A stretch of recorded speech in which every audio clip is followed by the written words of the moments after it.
पुण्यश्लोक अहिल्यादेवी होळकरांचा, लोकमाता राजमाता अहिल्यादेवी होळकरांचा जयकोट जयकोट।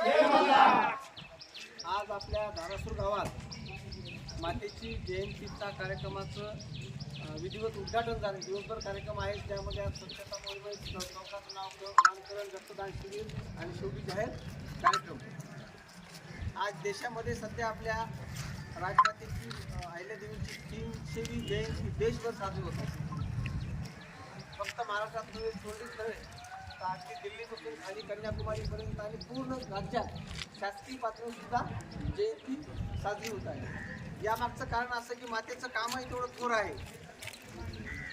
16व्या-17व्या शतकात मध्य भारतात छत्रपती शिवाजी महाराजांनी स्थापित केलेल्या राज्याचा वारसा खऱ्या अर्थानं जर कोणी चालवला असेल तर पुढच्या काळात होळकर घराण्याने चालवला।